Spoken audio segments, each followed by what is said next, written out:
So welcome. Good to see you guys. My name's Kensie. I am a lot of things. I am a trauma and abuse survivor and victim, and that turned me towards advocacy work because once I kind of got to a place of healing and some kind of out of some of the situations I was in, I wanted to help other people. So I started doing advocacy work. And then I ended up certifying as a trauma and abuse recovery coach and just kept doing more and more certifications because I just wanted to keep learning how to help people. So trauma and abuse and how to heal and living a life free of those things is my passion. It is my wheelhouse, so to speak. So that's why I'm here today. Is I reached out to the library and I said, hey, can I do a presentation on red flags? And they said yes. And so that's how we're here today. I wanted to pull up some statistics since this month is Teen Violence Dating Awareness Month. That is a mouthful. This is specific to teen relationships.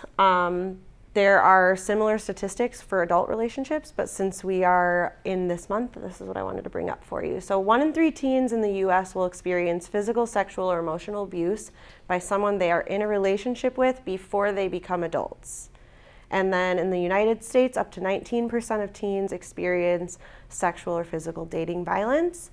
About half face stalking or harassment, and as many as 65% report being psychologically abused. So that's like your narcissistic abuse, your mental abuse, your emotional abuse.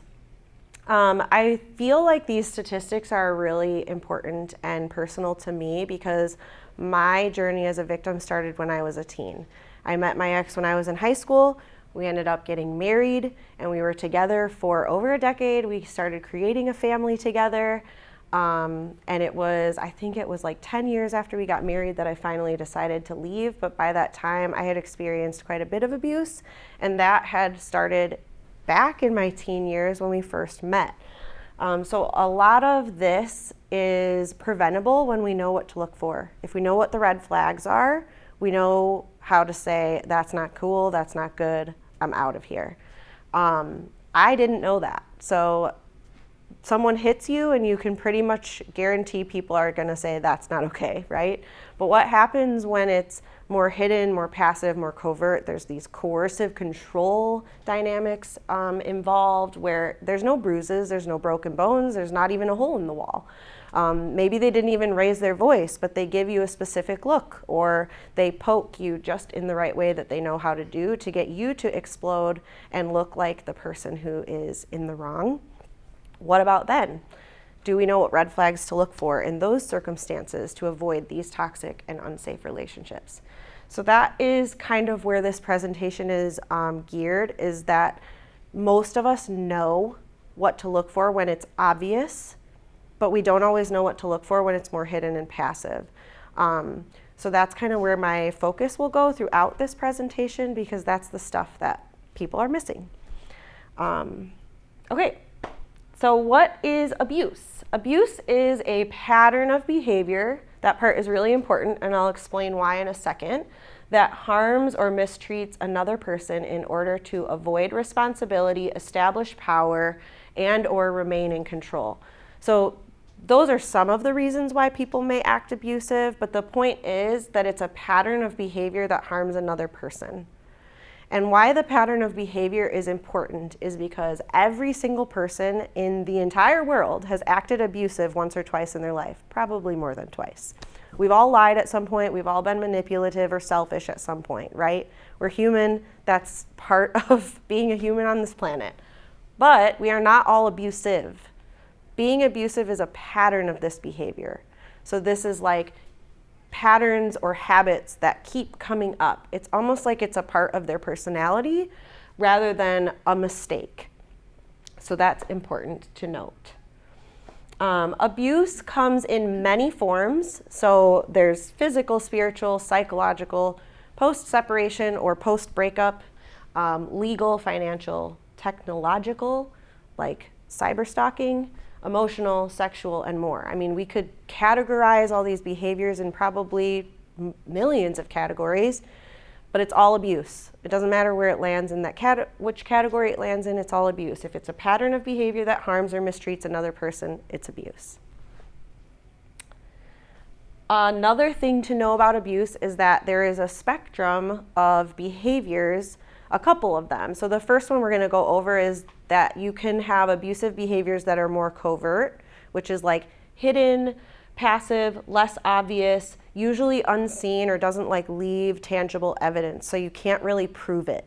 You know it happened, but you can't really prove it because there's no bruise or scar or broken or damaged property. And then you have overt abuse, which is the more obvious stuff. So this is the stuff that I was saying people know when this happens, they're like, oh, that's abuse.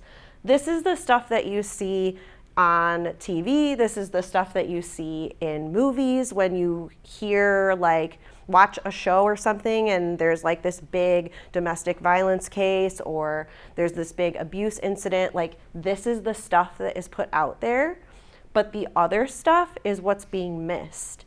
And to be honest, quite a lot of covert abuse is put out there as romantic.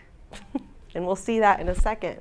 So that makes it even more confusing because we're almost conditioned from an early age to like want people to do certain things that are actually really big red flags.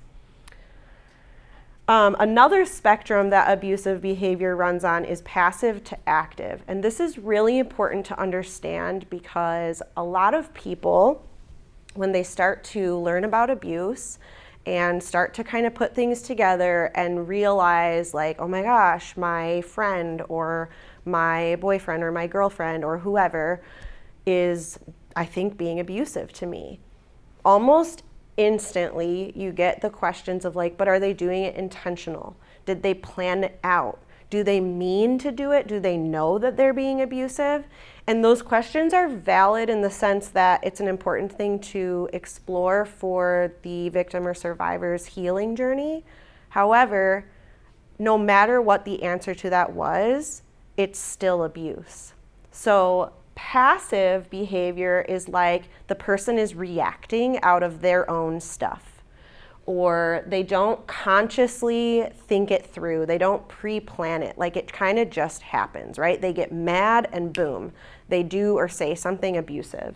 Active abuse is going to be like more more consciously thought out, pre-planned, premeditated. This is like, again, a lot of times the stuff that you see like on crime shows and stuff, right? It's like the guy or the girl that's planning ahead and I'm gonna do this and make them suffer. That's also abuse, but so is the stuff when your friend or your boyfriend or your girlfriend or whoever it is gets mad or insecure or jealous and reacts from that place. If it's a pattern of behavior that harms or mistreats you, it's abuse. So I like to make sure I point that out because a lot of people that maybe didn't intend to, meaning they didn't think it through beforehand and want to hurt you, also still could be abusive and unsafe and toxic for your life. No matter where the behavior lands though, covert, overt, passive, active, abuse comes from the same place. These are just some examples, so don't take this as like an exhausted list. But abuse can come from a stance of entitlement. It can come from selfishness. It can come from need for power and control. It can come from immaturity. It could come from insecurity, jealousy. There's lots of places that abuse comes from, but it's all abuse. That's the point. So I guess what I'm trying to emphasize here is that abuse is wide and vast of a spectrum of behaviors and experiences. It's not just the one thing where the guy or the girl is wanting to make sure this person suffers. It's not just the things that are obvious. It's not just the person that needs power and control. It's also the insecure, jealous boyfriend or girlfriend that starts acting possessive over you because of that stuff in them. So you can see it can come from a lot of places. And then the other important thing to know is that abuse always, always, always increases over time in severity and frequency. So a lot of times once you know, people see these stories of victims in these relationships and they're like, oh my gosh, how could they have been with this person? How could they have stayed their friend? How could they still talk to that family member? And the thing is, it never starts off that bad, but it always ends up there. Not to be scary at all, but some of the least physically abusive people over the course of time become physically abusive. Because it always increases. Because the more security that the abusive person feels in the relationship, the less likely that you're to leave, the more dependent you are on them, the longer it's gone on, the more likely they're going to let that stuff out more. So if we want to avoid that, we have to know red flags. And not just the big ones, the little ones too. Because then in that early stage, when we see some of that stuff, we can go, I'm out, and save ourselves a lot of problems and a lot of heartache. So what are some of the early signs is the first thing that we're going to go over, because again, we're starting from that place of it's not maybe as obvious, it's not as big. And the thing is, a new relationship, whether romantic or even like in friendship, often kind of starts in this place of like infatuation, excitement, hope, right? We're excited about the future. We think this is going to be our best friend, or this is our soulmate, or whatever the case may be. And there's excitement. And that's not a bad thing. Even in healthy relationships, it can start that way. So how do we, again, tease out those differences? Because if we're in an unhealthy relationship and we're excited, or we're in a healthy relationship and we're excited, how do we know the difference? So here are some of the things to note. And just so you know, I have a list of these things that you guys can take home if you want to when we're done. So don't feel like you have to jot these down or take notes unless you really want to. But there is a printout. So honeymooning would be the phase in like a healthy relationship, right? That's that infatuation stage, but it's going to lead to healthy relationship. Love bombing is like its counterpart. It's like its false version that always leads to abuse. And love bombing is rooted in manipulation, in falsehood, in deceit. It creates dependency and attachment versus interdependence. And so what that means is, maybe you guys have heard the word like codependency or codependent, right? That is the idea that like we can't live without each other. I don't know who I am without you. You don't know who you are without me. We're almost like inseparable in an unhealthy way where we can't even like spend time apart. There's no like separate. Yeah, you have a question? Sure. So, like, when it comes to, like, you know, like, relationship-wise, like, what if it's that way for, like, friendship? Is that kind of the same thing? Yeah. Like, can it be, like, if they're, like, best friends, right? Can it be, like, unhealthy? Like, Could be. close? It could be, but so there's not anything wrong with being close to a person, but the dependency and the attachment in an unhealthy relationship is going to be very different. It's I need you to survive versus I want to spend time with you, right? There's almost like a lack of confidence in both people to be able to exist as themselves. So they just link together and it's like everything becomes sort of this enmeshed place of I don't even know who I am anymore without this person.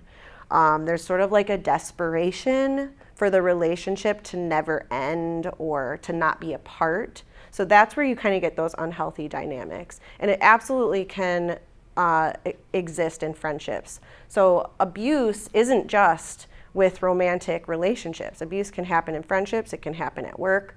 It can happen with your acquaintances. It can happen with family members. Because if it's two people or more in a relationship, it can happen, basically.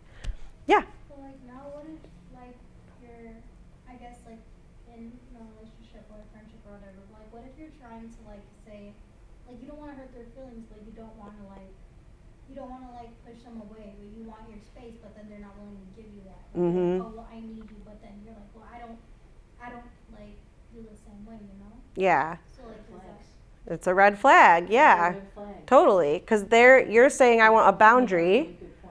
I need space, and they're not respecting it. So I don't really talk a lot about boundaries in this talk particularly, but that is a good example of a red flag, because it's like they're invading your space even when you're asking for it. And actually, it's one of the things we're going to talk about, I think, on the next slide.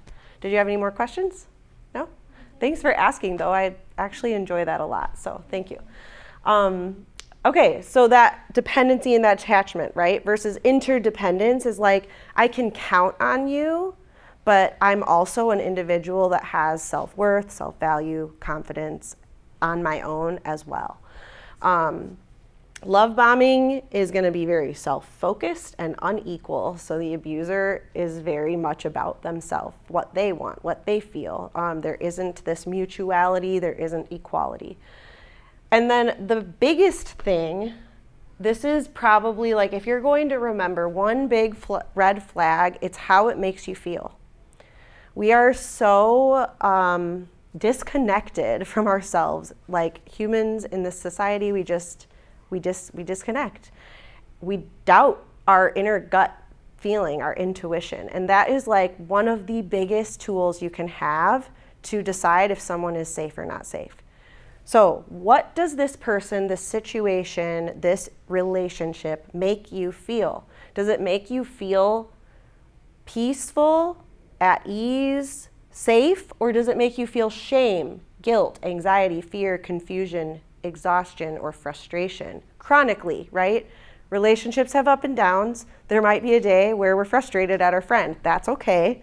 But again, the pattern, right? Pattern of behavior. This is chronic. This is happening over and over again. Do you feel like you have to hide things from this person because you're afraid of their reaction? That's a good red flag for you to pay attention to. Because why do you feel like that? What are they doing that's making you feel like that? So trust your gut. That's the biggest tip. If something feels off, it probably is. Trust yourself. Trust that intuition. Trust those feelings. So more of these early red flags. And this is the thing you were talking about. You're going to see it up here. So they rush the relationship or the commitment. So maybe you just met or you've known each other for a couple weeks and they're like, let's move in together. Or let's go buy a pet together. Or let's, I love you. Yeah, or I'm in love with you. You're my soulmate, right? And again, don't we see this in movies and TV all the time of like, swept away off my feet? And that's romantic, but actually it can be really unsafe because while you feel the excitement and the infatuation and the hope and just one second, I'll ask for your question just a second. That's okay, we're excited, but do you really know the person yet? In a couple weeks, right? How can we know that we love them in a couple weeks? What were you going to ask? No, I was going to ask anything. I just said Oh. your enthusiasm and your optimism. You what? Optimism. Oh, thanks. I do use my hands a lot. Yeah, so that rush, that push for commitment and relationship really quickly, red flag. The constant need for communication and time, I think that's kind of what you were talking about, is like, you're not together and they're texting you over and over and over and over. What are you doing? When can we hang out? When will you be home? Something my ex did that I didn't realize was a big deal until much later was every time I would go to the grocery store, to grocery shop for us. Grocery shop. I wasn't even doing anything fun. I was by myself in a grocery store. Oh, sounds awesome. And yeah. I've been through this before too, so I completely understand. Like the texts and the calls, not Yes. for no reason. Badgering me. So much. Badgering me with texts. When will you be home? Are you almost done yet? Are you going to be home soon? I was so anxious every time I'd go to the grocery store. I thought I was like broken. I'm like, what is wrong with me that I can't even handle the grocery store? And then way later, I put it together that every time I went to the grocery store, I was anticipating this honestly covert stalking almost. It's like monitoring my every move, even when I'm at the grocery store. God forbid if you end up asking somebody or they ask you something and they overhear it while you're on the phone to them. Who is that? Right. Who are you talking to? Is it a guy? Right? Does he look good? Were you flirting with him? Accusation? I mean, it could go forever. But that constant need. Or, hey, I just kind of want to spend time by myself tonight. And they're mad or offended or bothered or worried. And it's like, no, see, that's that dependent, the codependency versus interdependence. Sometimes my fiance and I spend time apart and we love it. And then we spend time together and we love it. And that's healthy balance, but this sort of constant need. So with your boundaries, if your boundary is I need space tonight, or I don't want to hang out today, or whatever the boundary is, or you say no to something, if they get pushy, come on, don't you want to hang out? Or they're offended, what, you don't like me anymore? Or they're angry, right? So anger can feel really big for some people, where they're like, well, they don't get angry, but they kind of get like offended a little bit. That's still a red flag. That's still a red flag. Does he need something? Are you okay? Mm-hmm. Okay. If you need to step out at any time, sometimes this stuff can really be triggering for some people, so feel free to if you need. Okay? Comments on your looks negatively or over-sexualizes you and others. So this isn't always so obvious. It's not like, oh, that's gross, why would you wear that? We kind of can figure that out. That wasn't very nice, that was rude. But what if they're like, oh, you're gonna wear that? And they kind of make you start to doubt that you're looking as good as you should or could, right? It's sort of this passive version of like putting these little seeds in your head that what you're wearing isn't okay. Or they over-sexualize you or others, right? They're constantly talking about the body parts and the sex parts, right? It's not like, oh, you're beautiful. It's like, and not to be vulgar here, I know we have teens in the room, but it's like, wow, your boobs look great. Wait a minute, I'm a person first, right? Like, there's a difference here. There's a difference here. How about you're beautiful? I love the way you look today. You're beautiful. And also, how about compliments on your character, right? Not just your body, but who you are as a person. There's balance there. But this isn't what's happening. Another one is that they give gifts to look good or to get out of trouble. So gift giving isn't bad. Again, in a healthy relationship, maybe there's some gifts involved in the beginning. That's okay. But what's the purpose for? Is it to look good or to get out of trouble, right? They upset you. They hurt you. They said something that was rude. And now they suddenly show up with flowers and candy and chocolate and I love you, baby. And it's like, did you actually apologize or are you just trying to smear over with some gifts? That is a red flag. Inconsistent, so like the ghoster. They're hot, then they're cold. They're distant, they're close. They're calm, then they're aggressive. And again, I need to make this very clear. This does not mean people can't have a bad day. It does not mean we can't have a bad mood. That's normal part of human life. But remember how it makes you feel. This isn't like, oh, they had a bad day and they're kind of grumpy today. This is like, I don't know what to expect every day because one day you love me and one day you hate me. It's that inconsistency chronically as a pattern. They tell you what they think you want to hear. So this happens a lot if like you see things differently, right? Like we're talking about our favorite sports team or some sort of, I don't know, something not hot button issue, but like just we have different opinions on something. And the minute they hear that you have a different opinion than them, they start shifting. They start shifting. Or they're upset, but they start shifting like, oh yeah, me too. And it's like, didn't you just say something else? Like, it's okay if we see things differently sometimes. That's actually healthy. We're two different people.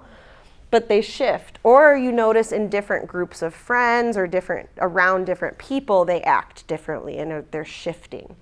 And then quick to new relationships, badmouth past partners. So I don't define what quick is. That's not my job because everybody is different.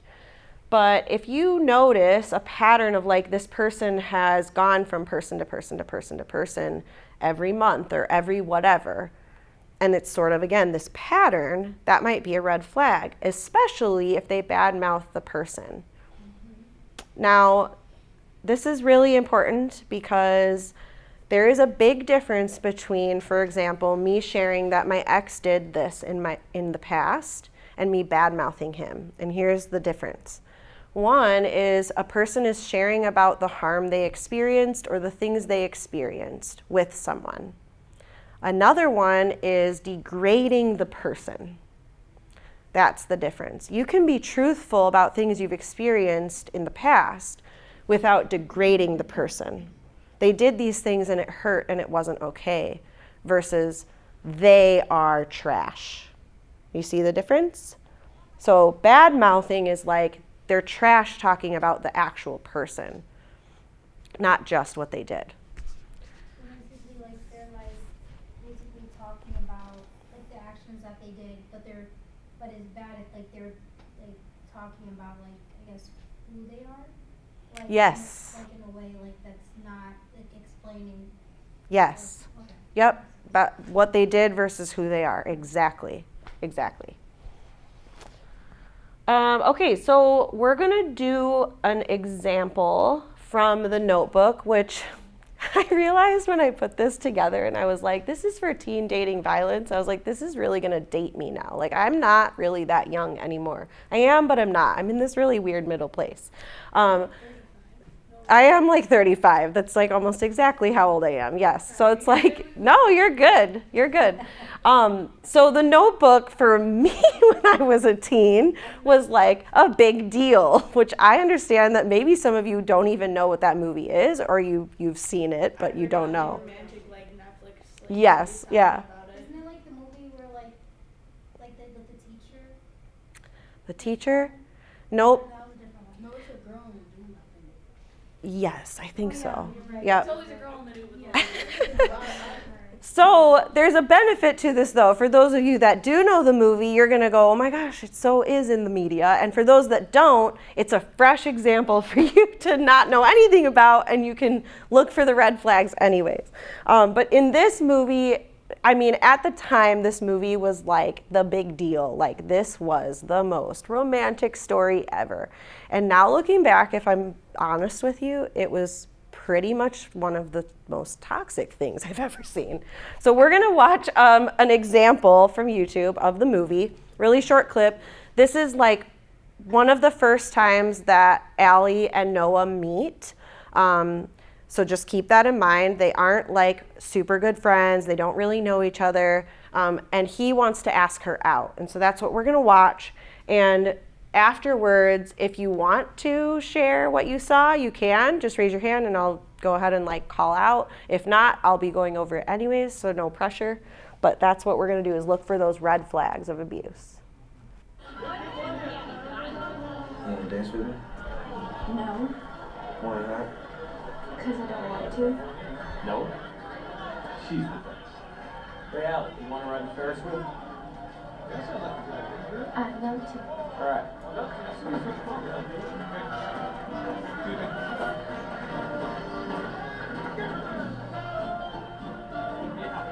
Noah Calhoun. What? Works down through Lumberyard. Fan. See, he was standing like 2 inches away from her face. Yeah, I saw. That's Noah, though. No, I'm surprised he even came over. I think he likes you.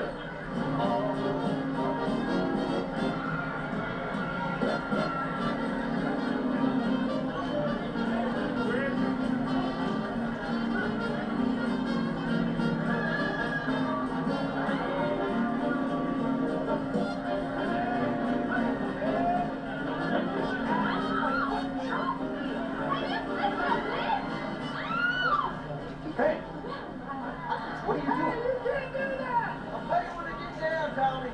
I'm Noah Calhoun. So?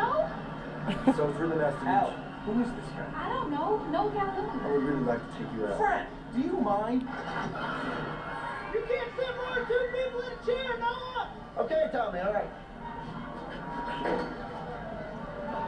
Get down, Noah! You're gonna kill yourself! Noah, cut it out! Well, you out? What? No! No! No. Hey, Pat, she just told you.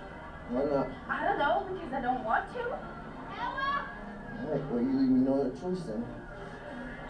Oh my God! What are you doing? Oh, I got the ball. I'm gonna ask you one more time. It is. God damn it. Not until she agrees. Oh, go out with him, honey. Okay, fine. I'll go out with you. Don't do me any favors. No, I want to. Yes, Say it. I want to go out with you. Say it again. I want to go out with you. Alright. All right. What do we see here? Yeah. Mass manipulation, basically like putting himself in danger. Uh-huh. Just to get with somebody, all that. Wouldn't grab it, not till she agrees. It made her say it like more than once. Mm-hmm. Forced her to. He's basically controlling her. Right. Oh, yeah. Knowing she was with Possessive. someone else. Yeah. I love him. Yeah. I mean, he practically like threatened to commit suicide off the Ferris wheel, which, by the way, is a very common thing in abusive relationships. When someone is like, I'm out of here, I've had enough, they will straight up say it at that point. Well, I'll kill myself. I couldn't live without you. There's that codependence on fire. But he did it in a much, he could have, imagine if she said, you're crazy. He'd be like, I'm just joking around, right? That would be probably his next line. But you can see how almost all of this, not the gifts so much, but some of this stuff is showing up. And this was the beginning, right? This was the beginning. What did it mean for later on down the road, if that's how it all started? Did anybody else have anything they wanted to point out? I hope she gets therapy. She is a real person. Right? I feel like not only did it affect her, but affected other people around too. And Like, Yeah. who she was with. Not fair. Yeah. Someone that That's helped her. bogus. Yep. And he also like put other people in danger too. And the person down controlling the ride was like, "Hey, this is unsafe. You need to get down." And he's like, just a second, Mhm. Playing it like it was a joke when it's really not. Right. Totally. Yep. It's also Exactly. peer pressure from Yep. others that were watching. Totally. Yeah. And that could be a big thing. You get, that could be a whole nother thing, is the enablers around, right? That are like, why didn't they step up and say, that's ridiculous. What are you doing to her? It was, come on, just say go, just say yes, right? Because they felt uncomfortable probably too. Well, I know, exactly. All he did was get mad at her. Who is this? Right? He didn't even get out of here. Right, exactly. All right, good. So the biggest, oops, there we go. This one. Nope. Why is it moving by itself? There. So the other big tip that I give, other than trust your gut, is slow down. Time is on your side. When you're meeting new people, time is on your side. Observe behavior. So words are very easily manipulated, but behavior can only be manipulated for so long, because if they have that pattern, they will do it again. So if they are putting on a front, watch the behavior over time, whether that's a week, a month, whatever you need to feel safe enough that this person is who they say they are. And then the other thing is that patterns are even bigger than behavior, because we all have bad days. We all might lose it one day, be cranky one day. That doesn't make us abusive, but where is the pattern? So behavior over words, pattern over behavior. And then trust your gut. So a few more red flags that you might see either in the beginning, or if you've gotten past that beginning part and now you're kind of in that relationship, is that they criticize or they poke fun of you and they say they're teasing. They act possessive or jealous and they say they're protecting. So there's the words, but what's the behavior? Falsely accuses you of cheating or flirting. Talks only about themselves or not at all. I call this the mystery man because my ex was a man, but it also could be a woman. Says what God would want or not want, so they kind of put themselves in the place of whatever higher power you or they believe in. Unhealthy relationships with others. So look at their life. Do they have friendships? How are their relationships with their family? What does that look like? What is their pattern in their life? And actually, that's another good way to determine what's going on in the relationship, because then look at your relationships. Are you only having conflict with this one person? You're having pretty good relationships elsewhere? What does that say? They don't have their own life, hobbies, or friends, so they're kind of just like always wanting to be with you, always available. They don't really have a life outside of the relationship. Drives recklessly while you're in the car. Huge red flag. It's actually considered physical abuse because it puts your physical safety in danger. And then tries to keep you from leaving when you want to.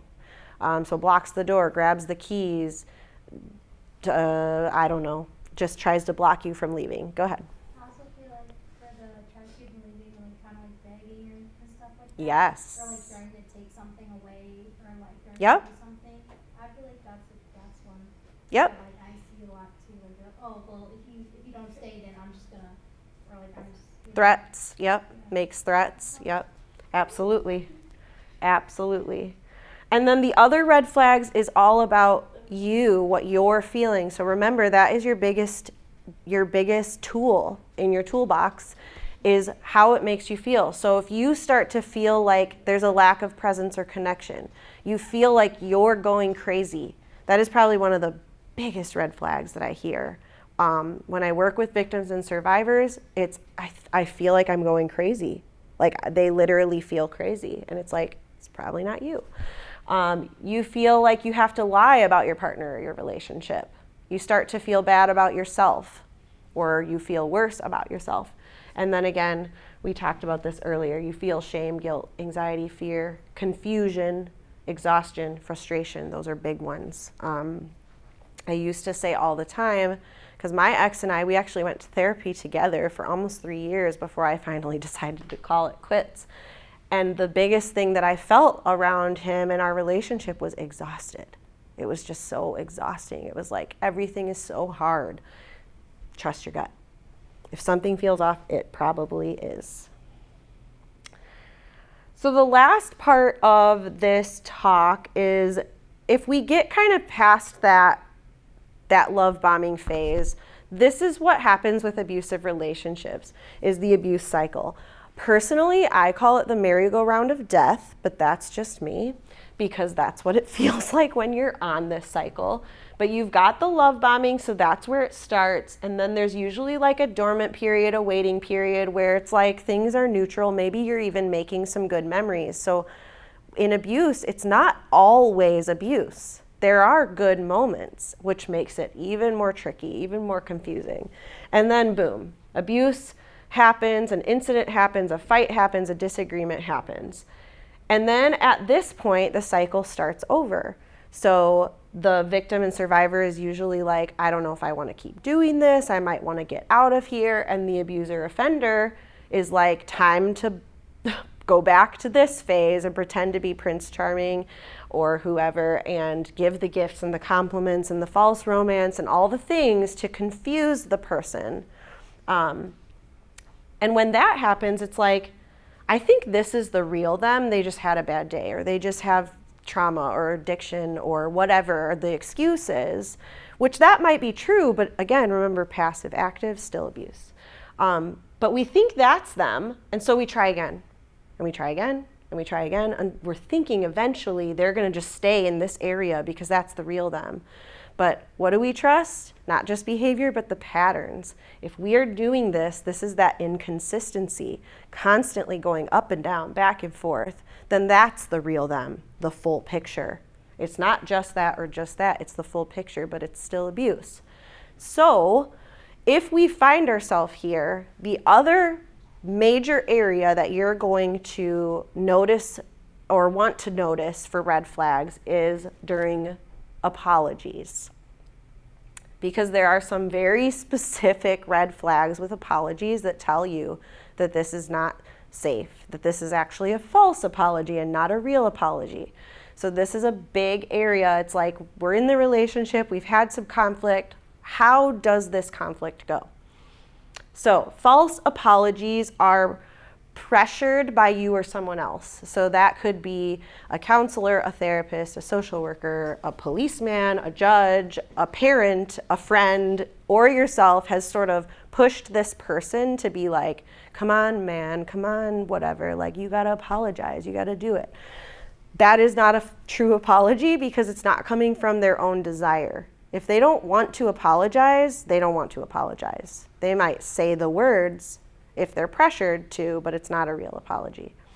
False apologies are also vague and non-specific. So one of the things my ex started doing towards the end, because after we had started our split and like we were still, in contact with each other, but we weren't exactly together, I had started calling out his abuse and I'm like, you're abusive. Like I thought this was gonna make him stop. He took that language and used it in his apologies and would say, I'm sorry for being so abusive. And I thought, oh, you figured it out? You're gonna change now. And all he had done was just taken the language and that I used and made it into an apology. But that is extremely vague. Because if I had sat there and said, well, what is it that you did was abusive? He couldn't have answered. He wouldn't have been able to tell me because he didn't really know. He was just saying the words. So this is mistakes were made, or sorry for whatever I did that hurt you, right? This is very vague and non-specific. And he's also apologizing at a time when he realizes that you're ready to leave. Right. Okay, that you're ready to end this. Uh-huh. So like, I get there's pressure to. Totally. I'm not gonna deal with you anymore. Yep. I'm done with that. So that's Totally. cool. I gotta change what I'm doing to get her to understand that. Yep. You know, Which goes back to the first one, because he's not really just, oh, I messed up and hurt you. It's, I got to keep her in this relationship. Go ahead. If you're abusive at one point in your life, like, is it possible to change that? Absolutely. Absolutely. There's a lot of reasons, like I said, where like, if you're like, oh my gosh, so this is another thing that's really common is when people start to learn about abuse, they're like, well, I think I've experienced this, and also I think I was kind of this way sometimes. When I left my ex, I remember at a moment in time thinking that we were both abusive. Like I was convinced it was both of us. And then the more that I learned and pulled things apart, the more that I realized that I absolutely acted sometimes in ways that were not okay in reaction to the abuse. That doesn't make it okay, but it is a little bit different, because if you're being abused and then you defend yourself by calling them a name or by raising your voice or whatever, that is a little bit different. Do we want to work on those things and maybe get to a place where we can step out or even get out of these situations in a different way? Absolutely. But that doesn't mean that you're going to be stuck in that cycle. And actually, the fact that you even ask that question, if you're asking it about yourself or someone else, if you're asking that about yourself, that alone tells me that you can change and are probably not an abuser. Because usually abusers don't ask that question. They don't think of themselves that way. Go ahead. So I'm not like trying to like, make it right, but doesn't sometimes like if you like say grow up, like with someone being abusive towards you, like I feel like a lot of times like abusers, not all the time, but like they kind of take that, like if they're used to that toxic environment, that abusive, then sometimes they take that in because that's what Yeah. and they don't realize that it's actually wrong, but they, kind of like give to him, but they can't stop. Yeah. Because it's like, it feels like it's part of them. It's what they're used to, what they've grown up to. Their Totally. and what you've been taught. Yeah. So a lot of your, if you think you're being abusive or that you've been abusive, that's actually may have just been behaviors that you've learned to survive in the situations where you had to live. Bingo, survival. That's the big thing with trauma, is it usually starts off as survival. How do I survive this circumstance? And sometimes the ways we figure out how to survive end up becoming not helpful in our future to ourselves. And that's a big part of trauma recovery work and abuse recovery work, is recognizing that, oh, I do this thing or I think this way because it used to help me survive, but it's not helping me anymore. And so now I can sort of start to undo some of that and reframe it and change it from the inside out. So definitely, love it. You guys are smart. You didn't even need me to do this. You already knew it.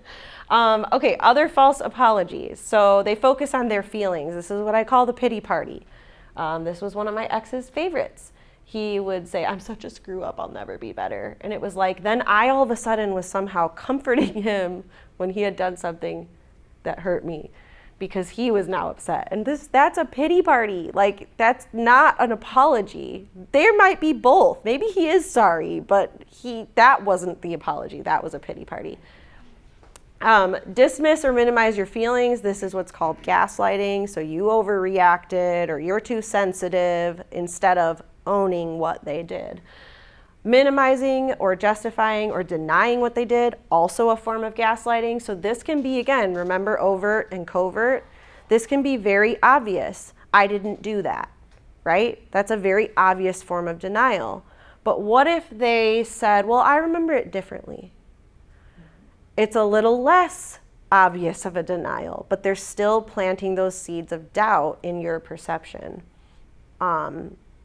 Whether that's on purpose or it's just their defense, still this.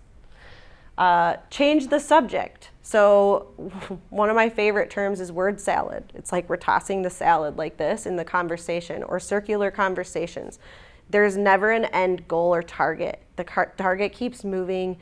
By the time you get done with this hour-long conversation, you don't even know what you even started talking about because it's gone so many different directions, and there's that confusion. I'm just so exhausted and confused. I don't even want to do this anymore. Well, problem solved. They didn't have to apologize and own what they did because of that. They flip the script and play victim. So there's a term called DARVO, which stands for deny. So they're denying what they did. They attack the other person, and then they reverse the roles of victim and offender. So instead of them being the problem, now you are. So this is flipping the script, where all of a sudden they're the victim. Well, you did this, or you said this, or if you hadn't had a tone, or you're always on my case, or whatever. Now they're making themselves look or sound like the victim when really they're the ones that did something hurtful to you. And then the last one is bringing up the good that they've done. So they're gold starring themselves. So two things can exist.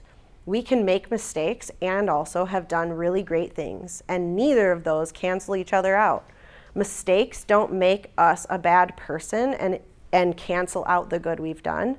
Good things don't make us people that don't make mistakes, right? These can both be true. So if you're talking to them about like, hey, when you sent me that text, it really made me feel hurt and blah, blah, blah. And they're like, well, what about all the times I tell you I love you? It's like, yes, and we're talking about this, but it's like they want to focus only on the times that they've done a good job, which dismisses and minimizes your feelings and doesn't actually get to an apology or real repair. Okay, so we're going to do one more example. And this, there. For the sake of time, we're going to do one more example from Friends, which is also very much going to date me. But that's okay, because I think this is a really good example of covert passive abuse, which is some of the most hard to spot because it's coming from a person's place of reactivity, and it's not necessarily the most obvious forms, and it's very common. So quick little backstory is, did you have a question? Yeah. So when you talk about passive abuse, so and what example do you think it is, like what it mainly goes for the video? Like what do you think is like the main source of it? Like when we're gonna watch it, what do you think is like the main thing we're gonna notice? What do you mean? Like the main thing that we're gonna notice right on the spot. I don't know. Because It's like out of your opinion, what do you think? well, there's multiple of the things that we went over in the video, if that's what you mean. Like multiple red flags. I don't know if I can say which one will stick out to you more. They're all, red flags are red flags. For a You second, don't, I it's forgot. not like, this one's the worst. It's like, no, they're all red flags. For a second, Okay. I forgot what class I was in, and I was happy about watching this clip. But then it said passive abusive, and I was like, oh. That's okay. I have those brain blips too all the time. So Ross and Rachel are like the big like couple in this show. They have the most problems, I think. But in this clip, they were supposed to celebrate their anniversary with like a dinner, and Rachel gets stuck at work with this work emergency, and she calls Ross and she's like, I'm so sorry, can we do it tomorrow? Like I literally can't leave, I'm so sorry. And obviously like Ross is hurt, right? He wants to spend time with his girlfriend, he wants to spend time on their anniversary. And that's okay. He can be hurt by this situation. There's nothing wrong with that. But what does he do with that is the problem. He's like, well, let me bring dinner to you. And she's like, no, I can't. Like, literally, we're in the middle of a big problem at work. Like, I can't. I will see you as soon as I can when I get home. He shows up to her work anyways with a picnic basket full of food. And that's where we're going to start the clip. So there's going to be kind of two parts to this clip. We see them at the office, and then we see them at their house or the apartment after the office. So hang in there for the whole thing because both parts are important. Oh, what a boy. On Monday I start wearing makeup. Ross,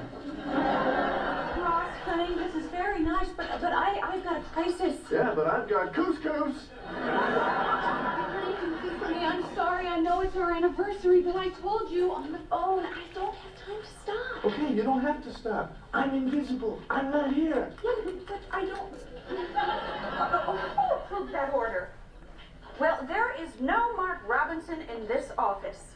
Get me Mark on the phone. Oh, I love Mark. Do you know Mark? Yeah.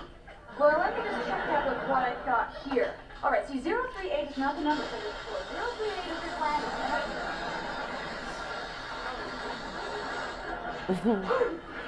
Pepper? None for me. Okay, so I'm sorry. As I was saying, the store number is wrong. And I'm sorry, but that's... Oh, my God!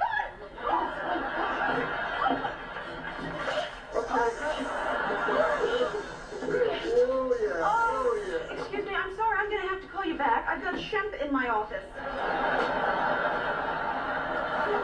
What are you doing? I'm sorry, but hey, whoa, somebody's off the phone. How about a glass of wine by the fire? I get it going again. Ross, you're not listening to me. I don't have time to stop. Come on, Rach, you don't have, what, 10 minutes? I don't have 10 minutes. What, Sophie, does she have 10 minutes? Hey, Ross, I told you I don't. Don't yell at me, okay? This is the most I've seen you all week. Look, I cannot do this right now, okay? I've got a deadline. Would you just go home? I'll talk to you later. Yeah, but what? Goodbye.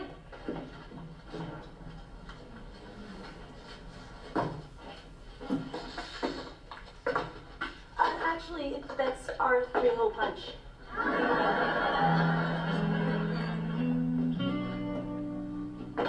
Hi. Hi. Look, about what happened earlier. No, well, I completely understand. You were stressed. I was going to give you a chance to apologize to me. For what? For letting you throw me out of your office? You had no right coming down to my office, Ross. You do not bring a picnic basket to somebody's work, unless maybe they were a park ranger. Yeah, well, excuse me for wanting to be with my girlfriend on our anniversary. Boy, what an ass am I. But I told you I didn't have the time. Yeah, well, you never have the time. I mean, I don't feel like I even have a girlfriend anymore, Rachel. Ross, what do you want from me? You want me to quit my job so you can feel like you have a girlfriend? No, but it would be nice if you'd realize that it's just a job. Just a job? Yes. Ross, do you realize this is the first time in my life I'm doing something I actually care about? This is the first time in my life I'm doing something that I'm actually good at? I mean, if you don't get that... Oh, hey, I get that, okay? I get that big time, and I'm happy for you, but I'm tired of having a relationship with your answering machine, okay? I don't know what to do anymore. Well, neither do I.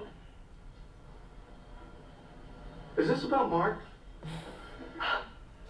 Mark is her boss, Okay, by the it's way. not. Oh my God. I cannot keep having the same fight over and over again, Ross.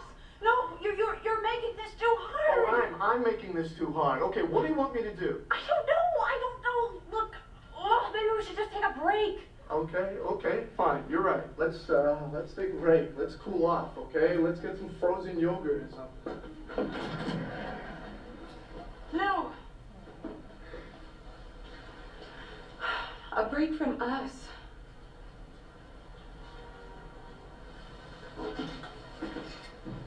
All right. So, what do we see in this one? Yeah? A lot of different things. Yeah. Like, So many. Stalker, possessive, and crazy. How wonderful, one combination. Uh-huh. And also, like, I feel like there's just a lot That's of sarcasm, by the way. I'm sorry if you guys don't get it. there's a lot of possessiveness going on and a lot of just misunderstanding on both ends. Like, it's like they were trying to figure it out. I guess Ross was trying to do a good thing, but then it wasn't a good thing. Like, he didn't realize he was doing something wrong.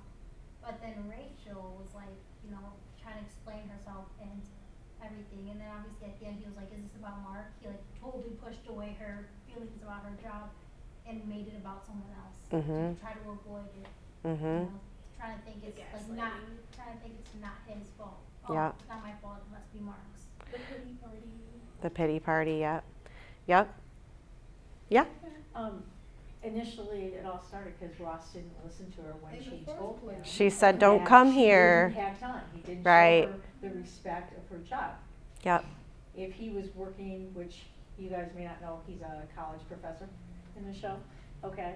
She couldn't have just walked in on his class with a picnic basket and said, oh, I'm sorry, honey, but we're going to Yes. do it. We wouldn't think to do that. So Right. Mhm. that started the whole thing. Yeah, he got pushy and offended with her boundary.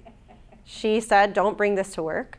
And Mark is, I forgot to say this earlier, I should have said this before we watched the video, but Mark was her boss who helped her get the job. And in previous episodes, when she would go to lunch with Mark to talk about work or whatever, Ross got extremely jealous and almost accused her of cheating or being in love with Mark. So for him to now, much time later, reintroduce that subject now when it had literally nothing to do with that. Is this about Mark? As if this is all happening because now that she really was in love with Mark. No, that's accusing you of flirting or cheating. It's word salad, circular conversation, right? We're changing the subject. The other thing that he did that I like to point out is that when they were in the office, he kept ignoring her when she was like, please leave, please leave, please leave, right? He wasn't respecting her boundary. And then he did something called triangulation. He brought in her coworker. Sophie, doesn't she have 10 minutes? That was completely inappropriate of him to, first of all, involve the coworker because Rachel had already said, I don't have 10 minutes. But then to try to swoop in someone else on his side, that is another huge red flag. The other part is if she was Sophie's boss, his just coming in and doing that to her in front of someone she's supervising is really demeaning Yep. her position. Yep, absolutely. Or how about when he minimized it where he walked in and he acted like she was going to apologize, right? He played the victim. And then she said, I was actually going to let you apologize to me, and he minimized it. Did you catch it? He said, what, for throwing me out of your office? He turned the whole thing into her throwing him out. See how quick and easy and covert that can be? One little comment, and instantly he played victim, he switched the subject, he minimized what happened, right? So you can see how quick and little it is. And now she's like, oh, I did something wrong? I shouldn't have thrown him out of the office, right? So you see how that can happen. So again, slow down, observe behavior, behavior over words, patterns over behavior. So look for those behaviors and look for those patterns over the words that are happening. But even more so than that is trust your gut. Trust your gut. If something feels off, it probably is. That is the biggest tip I can give people and the tip I give people every time that I work with them or talk about abuse because it's the biggest tool you have. So any further questions about anything we went over today or anything else that's on your mind? No? Well, that's good. You guys, I really appreciate you asking questions throughout. That's actually my favorite way to do talks, is I'm not just like talking at you, we're talking together. It's much easier that way. But just a little shameless plug on me. I do have the red flags list up here. So this is a list. Yes, so these are, orange is the color for Teen Dating Violence Awareness Month. So if you want a ribbon to represent, you can. I have my business cards up here, and then I have this list of red flags that is the stuff that we went over. But this whole talk and everything that we went through comes straight out of my book, which actually just released today. I'm very excited. Yay! So you can find that on Amazon, and you can find that on my website. The library may end up having it, I'm not sure. But literally everything we just talked about is like parts of chapter 1 and 2. So I go into a lot more in this book about abuse, about the abusive relationship dynamic, about staying or leaving and how to stay safe, about boundaries, about safe communication, about trauma, how abuse affects us, and how to actually heal. So that's all in here. And then if you want to connect with me online, you can use the QR code. I do coaching, but I also have social media pages on Instagram and Facebook that I put stuff on there for free, obviously, all the time about all of these subjects. So feel free to find me there. But yeah, thanks for coming, you guys. Thank